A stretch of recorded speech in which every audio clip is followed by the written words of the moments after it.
গত 1 তারিখে এই মামলার চার্জ গঠন করেন এবং এই মামলার সাক্ষ্য গ্রহণ করেন এবং যুক্তিতর্ক শুনেন। পরবর্তীতে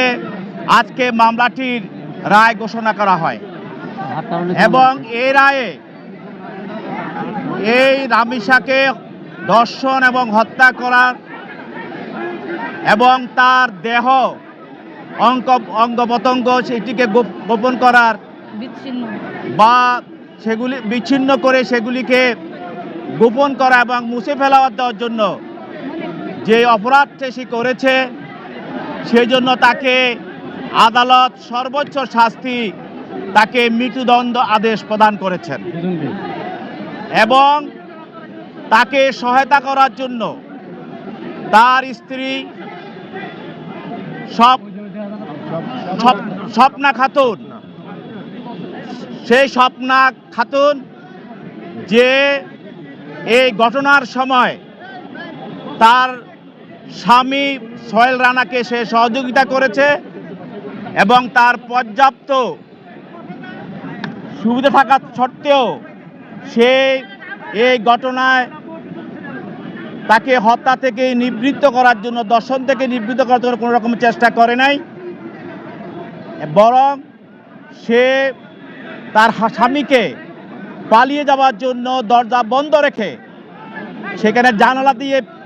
সে বের হওয়ার জন্য, পালিয়ে যাওয়ার জন্য সে সহযোগিতা করেছে এবং তাকে সাক্ষীরা বা রামিসার মা এবং তার আত্মীয় স্বজন বারবার তাকে দরজা খোলার জন্য তাকে বলা হলেও সেই দরজা খোলে নাই এবং সে যখন তাকে দর্শন করা হয় রামিসাকে, তখনও তার ক্ষমতা ছিল, তার সেই ইচ্ছা করলে দরজা খুলে ডাক চিৎকার দিয়ে তাকে রক্ষা করার জন্য চেষ্টা করতে পারত, সেটাও সে করে নাই। অতএব সে তার স্বামী তাকে সে সহযোগিতা করেছে, সোহেল রানাকে সহযোগিতা করেছে ধর্ষণ এবং হত্যায়। তাই নারী শিশু নির্যাতন দমন আইনের যে 9(2) এবং 30 ধারা তার প্রতি প্রযোজ্য, সেই জন্য তাকে একই অপরাধী করে বিজ্ঞ আদালত, বিচারিক আদালত তাকেও মৃত্যুদণ্ড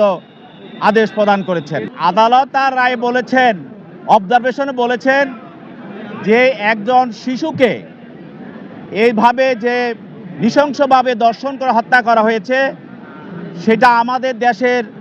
যে শিশুরা আছে তাদেরও যে একটা বিষয় এখানে আমাদের এই হত্যার মধ্যে দিয়ে, দর্শনের মধ্যে দিয়ে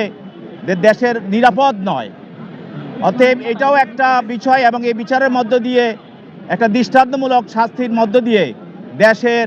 মানুষের মনে যেরকম মানুষের মধ্যে একটা আশার সঞ্চার করা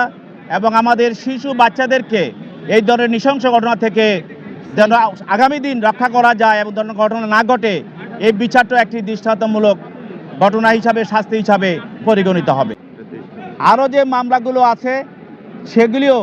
এই মামলাকে অনুসরণ করে সেগুলিও দ্রুতর সঙ্গে শেষ হবে। এখানে নারী শিশু নির্যাতন দমন আইনে আছে যে 9(2) ধারায় যেই অপরাধটি হবে, এই অপরাধকারী যেই শাস্তি বিধান হবে এবং তাকে ওই ঘটনায় নারী শিশু নির্যাতন দমন আইনের 30 ধারায় বলা আছে যে সহযোগিতা করবে, সহায়তা করবে, তাকেও একই দণ্ডে দণ্ডিত করা যাবে।